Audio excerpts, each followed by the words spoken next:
함께 보실 하나님의 말씀은 다니엘서 8장 15절에서 27절까지 말씀입니다. 구약성경 1247페이지 전으로 있습니다. 다니엘서 8장 15절에서 27절까지 말씀을 드라마 바이블로 봉독하겠습니다.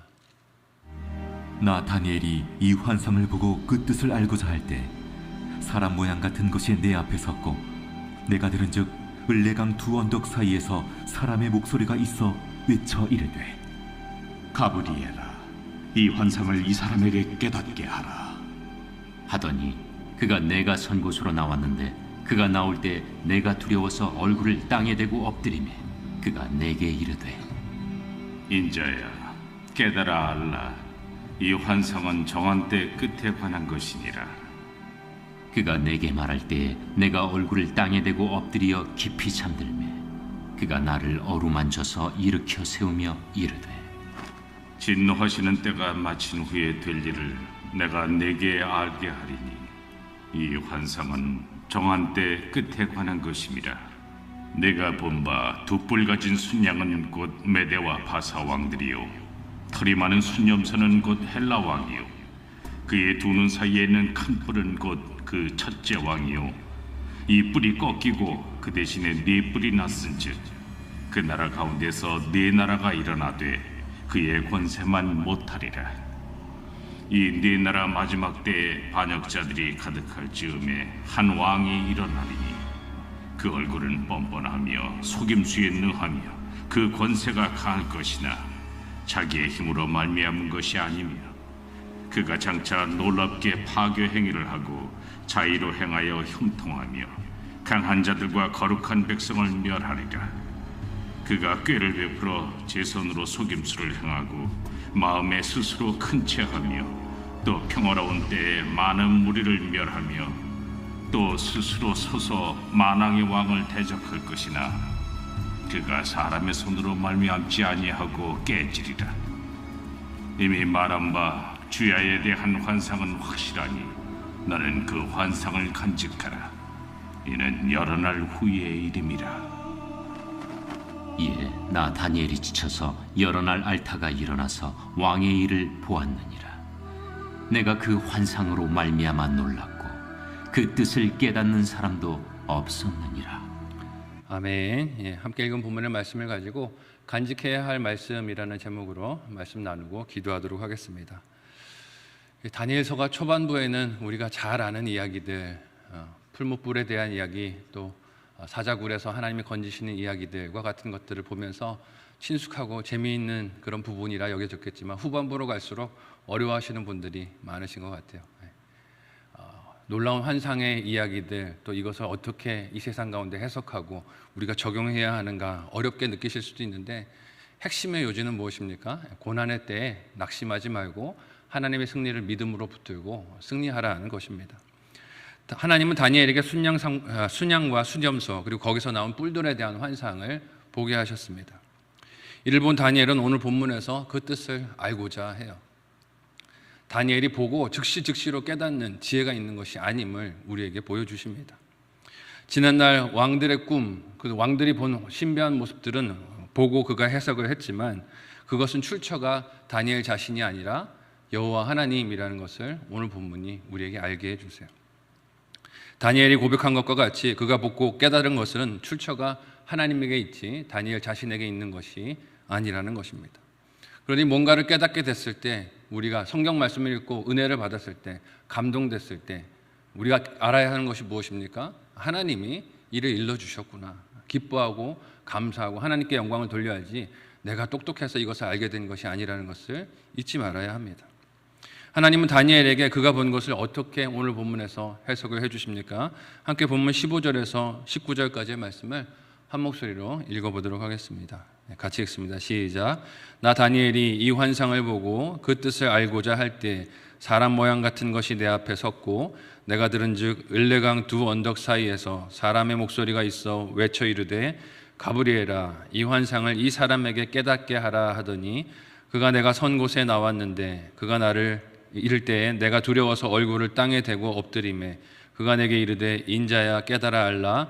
이 환상은 정한 때의 끝에 관한 것이니라. 그가 내게 말할 때에 내가 얼굴을 땅에 대고 엎드려 깊이 잠들매 그가 나를 어루만져서 일으켜 세우며 이르되 진노하는 때가 마친 후에 될 일을 내가 내게 알게 하리니 이 환상은 정한 때 끝에 관한 것임이라. 아멘. 환상의 뜻을 알고 싶어하는 다니엘에게 사람 모양 같으신 이가 자신 앞에 서신 것을 봅니다. 이는 그리스도 예수님을, 구약에 나타나신 성자 하나님을 지칭해서 우리에게 보여주는 것이죠. 다니엘은 그 사람 모양을 하신 이가 외치는 목소리로 가브리엘에게 환상의 뜻을 다니엘로 깨닫게 하라 하는 것을 들었습니다. 이 가브리엘이라는 이름은 하나님의 사람 혹은 하나님의 힘이라는 뜻을 가진 천사의 이름으로 구약에서는 유일하게 이곳 다니엘서에서만 이 이름이 등장을 합니다. 이후 성경에서는 가브리엘이라는 이름이 많이 나오죠. 마리아에게 수태고지를 하는 누가복음에서도 나오고 하늘의 전쟁을 행하는 천사로 계시록에서도 기록이 되어 그 이름이 등장하는 것을 봅니다. 이런 가브리엘에게 사람 모양을 하신 이가 다니엘로 환상을 깨닫게 하라고 명령하시는 것을 볼 때 천사에게 명령할 수 있는 명령권자는 누구밖에 없습니까? 하나님밖에 없으시죠. 성자 하나님, 즉 그리스도가 되심을 우리가 이 내용에서 알 수 있습니다.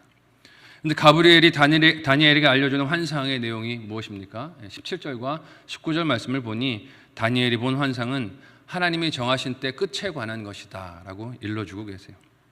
이 끝이라는 것이 어떤 끝을 뜻하는 것일까요? 당장은 다니엘이 겪고 있는 포로의 때를 보내고 이스라엘 백성들이 재건할 성전과 삶이 헬라 시대의 이방 왕 안티오쿠스에 의해서 핍박당하고 그렇게 수모를 당하는 때를 뜻하는 것이겠지만 궁극적으로는 세상의 모든 나라들이 무너지고 하나님의 나라가 완성되는 날을 겹쳐서 뜻해 보여주시는 것입니다. 이런 뜻을 가브리엘을 통해 다니엘에게 하나님께서 들려주실 때 오늘 말씀에 다니엘은 어떻게 합니까? 두려워서 땅에 엎드렸어요. 하나님의 뜻을 해석해 주실 때 두려워서 땅에 엎드려 깊이 잠들었다라고 기록하고 있습니다. 감당할 수 없어서 놀라서 기절했다는 뜻이죠. 그만큼 하나님께서 보이신 일들은 인간의 작은 이해력과 생각으로 감당할 수 없이 광대하고 두려운 것임을 보게 됩니다. 하지만 하나님이 이렇게 두려워서 엎드려 기절한 다니엘을 오늘 말씀에서 어떻게 하세요? 어루만져 주세요. 어루만져 주시고 깨워 주셔서 다시 그가 알아야 할 일을 일러 주십니다. 불쌍히 여기시며 택하신 백성들을 통해 일하시는 하나님을 만나게 되는 장면이에요. 왜 넘어져 있어? 나무라지 않으십니다. 두려워하는 그것을 이해하시고 불쌍히 여기시고 일으키셔서 다시 사명을 주시고 감당하게 하시죠. 그리고 다니엘에게 마치 그가 느부갓네살 왕의 꿈을 해석했듯이 하나님이 하나하나 그가 본 환상의 내용을 일러서 깨닫게 해주십니다. 함께 20절에서 25절까지의 말씀을 한 목소리로 읽어보도록 하겠습니다. 같이 읽습니다. 시작. 내가 본 바 두 뿔 가진 순양은 곧 메대와 바사 왕들이요 털이 많은 순염소는 곧 헬라 왕이요 그의 두 눈 사이에 있는 큰 뿔은 곧 그 첫째 왕이요 이 뿔이 꺾이고 그 대신에 네 뿔이 났은즉 그 나라 가운데서 네 나라가 일어나되 그의 권세만 못하리라. 이 네 나라 마지막 때에 반역자들이 가득할 즈음에 한 왕이 일어나리니 그 얼굴을 뻔뻔하며 속임수에 능하며 그 권세가 강할 것이나 자기의 힘으로 말미암은 것이 아니며 그가 장차 놀랍게 파괴 행위를 하고 자의로 행하여 형통하며 강한 자들과 거룩한 백성을 멸하리라. 그가 꾀를 베풀어 제 손으로 속임수를 행하고 마음에 스스로 큰 채하며 또 평화로운 때에 많은 무리를 멸하고 또 스스로 서서 만왕의 왕을 대적할 것이나 그가 사람의 손으로 말미암지 아니하고 깨지리라. 아멘. 하나님이 구체적으로 다 풀어서 보여주세요. 놀라운 광경을 봤지만 이것은 내가 역사 가운데 이런 일들을 행할 것이다 하고 풀어서 해석해 주십니다. 다니엘이 본 순양은 바벨론 뒤에 등장할 메대와 바사라는 나라의 상징이라고 하세요. 그 나라의 왕들이 그 짐승을 통해서 드러난 상징이라고 하십니다. 다니엘이 포로로 끌려온 나라는 바벨론이었지만 그 나라가 영원하지 않다는 것이죠. 네가 끌려온 이 나라가 영원히 너를 구속하고 있을 것 같지만 그렇지 않다 하는 것을 보여주십니다. 미리 보여주신 것이에요. 그리고 그렇게 대단한 바벨론을 망하게 할 메대와 바사라는 나라도 하나님께서 보여주신 환상에서 뭘 보여주십니까? 그 나라도 곧 망하게 된다라고 하세요. 순념소인 헬라에 의해서 무너질 것을 보여줍니다. 그 순념소의 눈 사이에 큰 뿔이 헬라 제국의 첫째 왕으로 등장한다라고 알려주시는데, 이는 헬라의 알렉산더 대왕을 상징하는 말이기도 합니다. 막대한 영토를 차지하고 모든 나라들이 그 젊은 왕의 통치 아래 굴복하는 것 같았지만 젊은 나이에 그 왕도 죽게 돼요. 그가 차지했던 넓은 영토는 4개의 나라로 찢어져 나뉘게 되고, 대단한 권세 같아도 하나님이 치시면 순식간에 다 사라지는 것을 우리에게 미리 보게 하십니다. 하나님은 이런 장래의 역사를 다니엘이 본 환상으로 미리 내다보게 해주셨어요. 이유가 어디에 있을까요?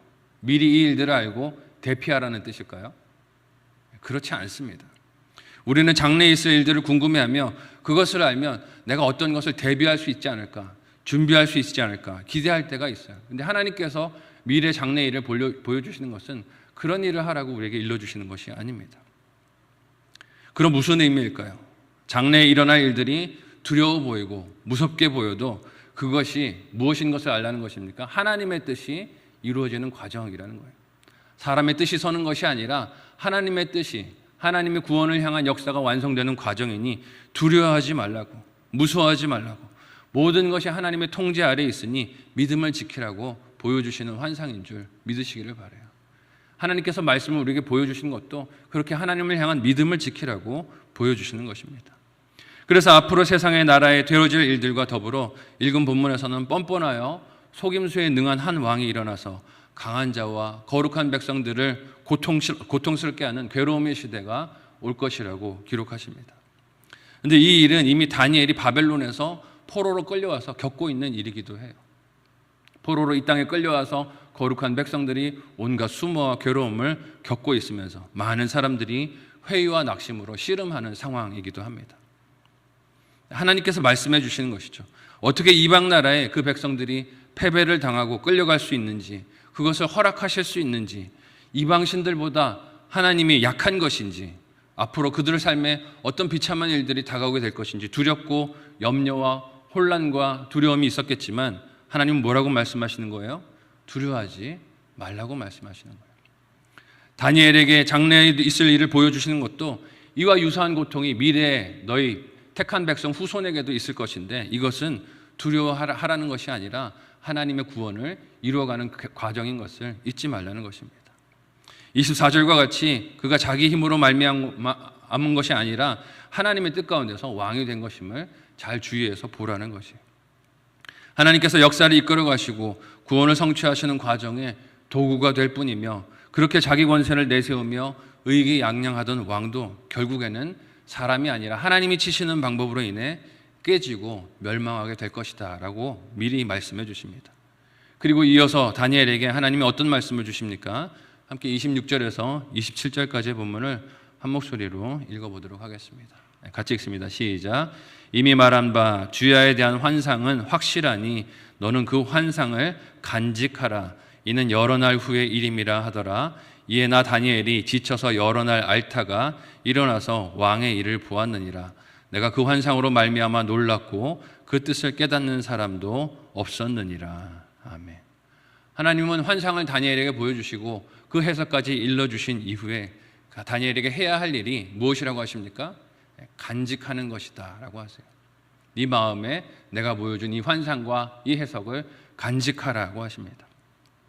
여러분, 간직한다는 게 무슨 일을 하는 것일까요? 이는 해석을 들었으니 다니엘 너만 알고 있어서 감추어 두고 있어라, 그런 뜻일까요? 그런 뜻은 아닐 것입니다. 마음에 잘 새기고 있으라는 것이죠. 앞으로 세상에서 일어나는 많은 일들이 있을 때, 세상에 격변하는 상황들이 밀려올 때, 바벨론이 무너지고 페르시아가 일어나는 그런 격변의 역사들, 격동의 역사들을 만나게 됐을 때 하나님이 보여주신 해석을 마음에 잘 새기고 있으라는 것입니다.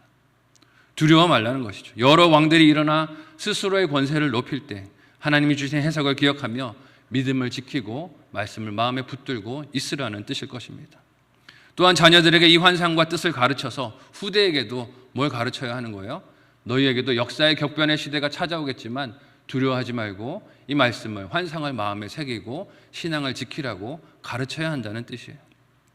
장차 만날 환난의 시간이 있지만 하나님이 그 마음에 주신 환상을 잘 간직하며 믿음으로 그 괴로움의 때를 잘 지나가라고 이 환상을, 그 해석을 일러주신 것입니다.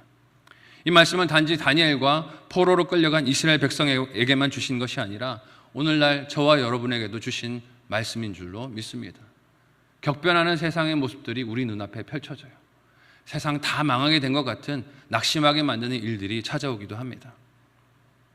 하지만 다니엘이 받은 환상을 내 마음에 간직해야 했던 것처럼 우리도 하나님의 말씀을 마음에 간직하며 이 고난의 때를 잘 지나가야 할 줄로 믿습니다. 어려운 일들이 일어날 때, 고난과 두려운 일들이 찾아올 때 호들갑 떨지 않고 그 핵심이 되신 예수 그리스도를 마음에 붙들고 간직하며 믿음으로 잘 지나갈 수 있는 저와 여러분들이 되실 수 있기를 바랍니다. 우리의 삶에 건강의 어려움이 찾아올 수도 있어요. 경제적인 어려움이 올 수도 있고 자녀들을 향한 또 어려움의 문제들이 찾아올 수도 있습니다. 그러나 마음에 우리가 간직하고 있는 것은 세상의 다른 말이 아니라 권세자들의 이런저런 이야기들이 아니라 오직 하나님의 말씀, 예수 그리스도만 되시기를 예수님의 이름으로 간절히 소원하고 축복합니다. 아멘. 오늘 말씀을 생각하며